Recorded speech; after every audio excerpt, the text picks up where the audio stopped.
What is up, YouTube? It's boy Millsy, back with Hometown Commander, back for another episode of Millsy Brews, the show where I've worked my version 1.0 deck list of Commander in front of us on my quest to brew the Magic World. As always, the deck list is going to be down in the description for you below, as well as I would greatly appreciate if you could interact with the video, like, comment, subscribe, do all that good stuff. Look at the links down in the description. Today, we're talking about a really fun commander for two reasons. One, it's a commander I've covered in the past a long time ago, but two, because it got a new secret lair. Dan Sheehan, one half of the old Commander Sphere podcast, Rachel Weeks, of course, went to join the Command Zone. He has a book called I Am Not a Wolf that he created, and Wizards worked with him to make a secret lair surrounding that book. And of course, a lot of it was about wolves. And of course, anytime you talk about wolves in Magic, you talk about werewolves. And so, of course, Not a Wolf is Tovolar, Dire Overlord, probably the most popular werewolf commander, and for good reason. So today, we're going to be talking about werewolves. Tovolar is a 3-mana Gruul 3/3 human werewolf that says whenever a wolf or werewolf you control deals combat damage to a player, you draw a card. This is a great ability because we're in Gruul, we're trying to deal damage, so that makes a ton of sense. And then the reason that Tovolar is so good is this ability. At the beginning of your upkeep, you control 3 or more wolves and or werewolves. It becomes nighttime, then you transform any number of human werewolves you control. For anyone who wasn't around when Midnight Hunt came out and you're not quite understanding of this, the reason this text is the way it is because there's two different mechanics on our werewolves. The old werewolves just have a regular transform mechanic based on the number of spells that are cast per turn, but the new werewolves have what Tovolar has, which is daybound on the front side and nightbound on the back side. So the new ones track that day-night mechanic. So at the start of our upkeep, if we have 3 or more werewolves, it becomes nighttime. So all of our new werewolves are just going to go ahead and transform to the backside. But then he's going to go ahead and transform all of our other human werewolves that need transform. The important part is that all werewolves are human on the front side and not human on the backside. So Tovolar will only transform the werewolves that are still human. So we're going to talk about the great werewolves and werewolves we're playing. We're going to talk about how we're going to try to cheat around that transforming if possible. And then we're going to talk about how we're going to do our Gruul thing and get stuck in for it. Damn it. I think the cool part about the secret lair is it's not just Tovolar. There's a couple really cool cards, and we're going to talk about the couple that we do have in the deck. The first is Everbrook Caretaker, a 6-mana 4/4 werewolf, human werewolf on the front side with hexproof. Beginning of combat on your turn, you get to put 2 counters on another creature you control. So great to be put on something with trample, maybe we can get in for damage. But if we get it to nightbound on the backside, it gives all other permanents hexproof as well. And then beginning in combat, we put 2 counters on every creature control. So a great ability there. It is a little expensive at 6 mana, but I think it pays off for 6 mana. And the card I was hoping to see get a print in this secret lair, especially if you've messed around with this deck at all, is Immerwolf, which this is the mock-up image, I believe, on the right. I don't believe we've seen the actual bonus card yet, but I believe this is the version of the bonus card that exists in the secret lair. Immerwolf is a 3-mana 2/2 wolf that is Intimidate. Because each other creature you control that's a wolf or werewolf gets +1/+1, and then the big text that makes Immerwolf so good: non-human werewolves you control cannot transform. This is important because it's going to stop all of our werewolves on the backside from flipping back over this front side. This will stop our nightbound werewolves from flipping back over, and this will stop the old ones from flipping back over as well. And this is really good because every single werewolf in our deck is better on the backside than it is on the front side, and so keeping it on the backside is really important. So let's just talk about some of these werewolves that are really good and we want to see. Instigator Gang is just a 2/3 for 4 on the front side with attacking creatures get +1/+0, but when it turns to the back side, it's a 5/5 with trample. It gives all attacking creatures +3/+0, a killer ability, and we love it. Kessig Naturalist says whenever it attacks, we get a red or a green mana. Until end of turn, we don't lose mana as steps and phases end. And on the backside, it gives all other werewolves +1/+0 and has that same ability. So it can get us that 1 extra mana every turn to use for abilities. And then on the backside, a little bit of a buff. Crew and Outlaw on the front side, just a 2/2 with first strike. But on the backside, turns into a 3/3 with double strike and gives each other werewolf we control the ability to not be blocked except by 2 or more creatures. So effectively giving them menace, which is really important. Because we can then use them to attack the right players or put our opponents in bad blocking spots if they don't want to take the damage from them. Reckless Stormseeker, one of the new ones. At the beginning of combat on your turn, target creature you control gets +1/+0 and haste, a great ability, so effectively doing one creature haste. On the backside, it turns into +2/+0 trample and haste. So a great ability because we can pick one, werewolf that came in this turn, give it that ability and allow it to start attacking good. It also gives it trample as well, hopefully getting us that card off of Tovolar. Scorn Villager, tapping for just one green mana on the front side. And on the backside, it can tap for 2. So again, a little bit of a mana dork there. Tovolar's Huntmaster, one of the big rares from Midnight Hunt, as far as the werewolves go. On the front side, if it ETBs, on the front side, it'll get you 2/2 wolf creature tokens. Remember that Tovolar says 3 wolf or werewolf, so this is great because it's going to help add to that count. But on the backside, it says whenever it ETBs or attacks, we make 2. The important part here that I feel like I should cover now when I talk about Tovolar Pack Leader's ability is that if it's night and I cast a human werewolf, it'll actually enter in on its backside. So that's why that ETB ability is still there on the backside. And then for 4 mana, you can have another target wolf or werewolf fight a creature you don't control, which is a great ability if you have a few of them laying around that have really good effects. Ulrich of the Krallenhard, probably the most popular werewolf commander before Tovolar got released. Whenever it ETBs or transforms into Ulrich, a creature gets +4/+4 till end of turn. And then on the backside, you may have it fight a target non-werewolf creature you don't control. So a great ability there. +4/+4 on the front side or a fight on the backside. Village Watch has a hasty 4/3 on the front side, but on the backside gives all other wolves and werewolves haste. So great ability there, even on a 5 mana creature. And then Weaver of Blossoms, 1 mana on the front side, 2 mana on the back side. So again, a ways to get even a few mana dorks that work with us as we get from day to night. But it's not just about day and night. We do have actually some cards that can help us manipulate either the time of day or transforming. The backside of a Gyre Reach Bandit, filled in Pack Alpha, actually says whenever a werewolf ETBs into your control, you may transform it. This will only work with the old vampires. This will not, or the old vampires, the old werewolves. It will not work with the new day and night ones. But hey, that's pretty darn good. It's going to allow us to help start flipping them over right away. Into the Night just makes it nighttime, and we can discard any number of cards and draw that many +1. So it's a little bit of a looty type effect, but it can also just make it night. So if Tovolar's not out, boom, we can make it nighttime. Same thing with Unnatural Moonrise. It becomes night until the end of turn. Target creature gets +1/+0, trample, and whenever it deals damage to a player, draw a card, and we can flash it back. I like Moonrise a ton because if Tovolar's not on the battlefield yet or it gets taken out, you still have a way to make it nighttime and take advantage of all of our great werewolves and what's on the back. We'll talk about the last one that has of these that cares about day and night, and that's the Celestis. So for 3 mana and tapping it, we can make it night if it becomes day. If it's night, it becomes day. Otherwise, it becomes night and activate only as a sorcery. So that's important. We can start messing with the time of day it is, which is pretty cool to make sure we get them flipped on the side we want them on.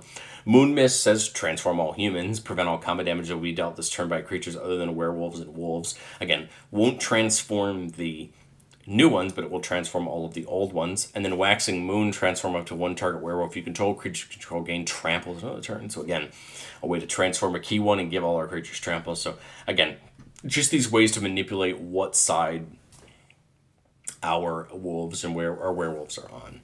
Arlen Cord has an old Planeswalker card and a new one, both are in the deck, but the old one, her backside, it says but for +1 creature you control, get +1/+1 and trample to a turn. So we kind of get the boys going, get some trample, and start getting in. The backside of Breakneck Rider is Neckbreaker, and it has attacking creatures you control, get +1/+0 and trample. So here's some trample enablers to help us really hit through for damage. The last of the cards I want to talk about from the secret alert that we're playing is Beastmaster Ascension. Of course, whenever a creature we control attacks, you put a quest counter on it, and when it has 7 or more quest counters, it gives the whole board of our creatures +5/+5. Again, really promoting us getting in and attacking for good damage. Berserker's Onslaught, give all of our creatures double strike. Full Moon's Rise gives all werewolves we control +1/+1 and trample, and we can actually sacrifice it to regenerate all werewolves if we want to. Garrick's Uprising just gives all of our creatures trample, but if when it comes in, we have a creature with power 4 or greater, we draw a card, or whenever a creature with power 4 or greater comes in, we draw a card. A great ability, mainly for the trample, but everything else is just a plus side there on that one. Howlpack Resurgence can be flashed in, but it says every creature that's a wolf or a werewolf gets +1/+1 to trample. Another trample enabler, which is important, especially if we want to be drawing those cards off of Tovolar. Rhythm of the Wild can give a creature haste or +1/+1 counter when it comes in, non-token creatures, and that's important. So we can get started getting in and sticking it to our opponents. And then a great thing to pair with Trample is Shared Animosity. Whatever creature we control attacks, it gets +1/+0 until it deterred for each attacking creature that shares a type with it. Just 4 or 5 werewolves attacking with a Shared Animosity can get out of hand as long as we have a Trample enabler, and that is important. So we talked about the werewolves. We talked about how we're going to get stuck in, do that Gruul thing, try to win in combat. But no deck is perfect. I've said that on the show before, and I'll say it again and again. This is my version 1.0 list, and testing a lot of the times helps us determine what we really need. And these were the 3 cards that just barely didn't make the cut that I think are still really important. Gruul War Chant +1/+1 Menace seems like a really good ability, especially when we're going to have creatures that need to be getting in with combat. Druid's Repository, whenever a creature attacks, you put a counter on it, and you can remove a counter to add a mana. Seems really important, especially when we want to be packing those protection spells for our board. And then Doors of Durin was probably the card that was the closest of the 3 to make it in. Whenever you attack, we scry 2, and then you reveal the top card. If it's a creature, put it on the battlefield tapped and attacking until your next turn it gains Trample if you control a dwarf, and Hexproof if you control an elf. Doors of Durin just seems really good cheating in creatures off the top, but I tried my best to just spin a little bit more towards making sure that if our creatures are going to hit, they're going to hit hard. And that may be the wrong decision, but I feel like I had to take it a direction and decide, and that was the decision I made. Well, let's get into our play tests. First one here, keeping a 4-lander, Tovolar's Huntmaster, Waxing Moon, and Duskwatch Recruiter, one that we did not talk about. And so I'm liking this one. Turn 1, I guess we'll get that forest down. Nothing that comes in tap, so no reason to fret there. Turn 2, we'll get this Clued Courtyard down, of course, calling Werewolf. And then we'll play this Duskwatch Recruiter. So for 3 mana, we can look at the top 3 and reveal a creature put into our hand. And it says at the beginning of each upkeep, if no spells were cast last turn, we could flip it over. And just so we can see the back is Krellin Horde Howler. Creature spells cost 1 less to cast. So not bad on the backside at all by any means. I doubt in this turn cycle we will see Duskwatch Recruiter get flipped, but that's okay. We just basically now have to track that. Now, the important thing to note with that is on the backside it says if 2 or more spells were cast, then we flip them back over. So our opponents now know this, and they can manipulate that, right, to do that. But here we're just going to get Tovolar down and get that process started. If we have anywhere to send this Duskwatch Recruiter, let's do it. I'm going to say that in an average game, turn 3, we probably have somewhere to hit to draw a card. So let's say that we can do that and get a card in. We'll go to turn 4. The Instigator Gang doesn't seem too bad as an option here. I mean, it really seems like our best option other than the Waxing, Moon if we wanted to, but I don't see that being as important right now. I think I'd just rather get the land down and get the Instigator Gang down. Of course, we missed our chance this turn to flip, but that's okay. Now we have a chance next turn. And I would try to get in. I mean, attacking creatures get +1/+0. Maybe we don't have a better chance of getting here. But let's say we just got in with 1, which I think could potentially be expected for 2 creatures on turn 4. We'll track. We'd be tracking these abilities on the day on our opponent's turn. But if we untapped here on turn 5, nobody interacted with our board. At the start of our upkeep, it would actually become. It had been day, which, for the record, it could have become night by nobody casting spells, but again, I doubt it. So it becomes night, Tovolar flips over, and then we flip over the rest of these. So now we have all of our werewolves on the backside. We have 5/5 that's buffing our board, creatures costing less, and a bigger Tovolar on the backside. Turn 5, we'll, I guess, get Kessig Wolf run down. Are we on enough? We are barely enough mana for Tovolar's Huntmaster. So the cool part is it'll actually come in on the backside because it's Nightbound. We're going to get 2 wolves. And then we take a swing here. I mean, you have an 8/5 Wildblood pack, a 7/4 Tovolar, and a 6/3 Crownheart Howler attacking. I mean, I would imagine Wild Blood Pack gets in at least, by itself for damage. So we'll just say we only draw one card, but still, now we've got this great board state. Yes, if someone casts two spells, which is more than possible on what would be their turn turn. I think they should be turn 5. Again, very probable that this goes back to day, but just for the purpose of this, we'll say it goes back to day. It started my turn. It goes back to night. So we'll draw for turn. Great Henge is great. We can actually get it down for 2 green, so I kind of like the idea of doing that. It'll start giving some counters to our creatures. Here, I think the only thing stopping me really is just a trample enabler, right? But 2 mana for that means we got 1, 2, 3, 4, and then 6 from the Great Henge. I think we just, Domri and Shared Animosity? Maybe we tick Domri down if we want to fight something, but otherwise we just tick it up to add a mana, play Shared Animosity. We swing out with the entire board. Everything's getting +6/+0. We have something with Trample that's probably going to hurt our opponents. Another +3/+0. I mean, we have a potential situation here to just really hurt our opponents. Now, the Wolves, I apologize. The Wolves won't share a type with the Werewolves, but that's okay. They'll share with each other. Take a big attack, and I think we're, demonstrating here our goal towards moving towards ending the game, in combat. So let's do another one. Keeping a 3-lander with a Herald's Horn, Celestis, Great Terrain Heist for potential first strike or another combat, and then Berserker's Onslaught for the double strike. So not a bad one here. Let's go Path of Ancestry down turn 1. I mean, nothing we really want to do there. We draw a Cultivate, which ain't too bad. Turn 2, we see a Realm Walker. Kind of cool. Can allow us to start casting Werewolves off the top, but really, ideally, nothing there. Turn 3, I guess, is where we're going to start getting our first decision. We have the Celestis, we have Herald's Horn, or we have Tovolar, right? This is a tough decision. I mean, if I do Herald's Horn and I draw a land, I can play multiple on a turn. I guess there's always the argument we Cultivate here, which I actually think I like a little bit better. Forest down, Mountain to hand, and we did play a land this turn. That's okay. It guarantees a land drop next turn, so we could Herald's Horn and Tovolar next turn, which I actually don't mind. So, Mountain. Let's do Herald's Horn, then Tovolar. So now we got Tovolar down. We can start getting our Werewolves down. We're getting a little bit of reduction. We do get a Werewolf, so that's going to go to hand, and then we'll draw for turn.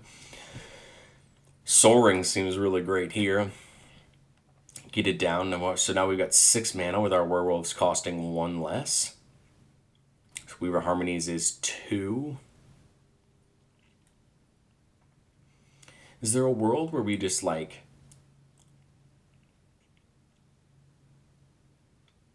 Celestis into Realm Walker and the Pack Leader? Get the Celestis down. Realm Walker calling Werewolves.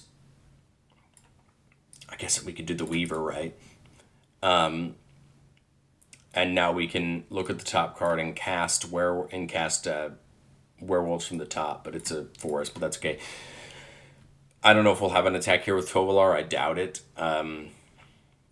But that's okay if we don't, because we know next turn, because this is a Werewolf, we will flip. Realm Walker, of course, won't flip, but that's okay. We'll do the Herald's Horn trigger. It's not Werewolf, so we'll go ahead and it's going to become Night, and these guys are going to go ahead and flip over. We'll add that Day-Night token, which we should have been tracking it already, but for the purposes of this, we'll just let it go. Play the Forest, so now we've got 6, 7, 8, 9 mana. I mean, Berserker's Onslaught plus Garruk's Uprising seems like a great place to start. Onslaught plus Uprising. Uprising draws us a card when it comes in because we do have a creature power 4 or greater. I guess we could tap that Werewolf on the backside for a Werewolf Pack Leader, right?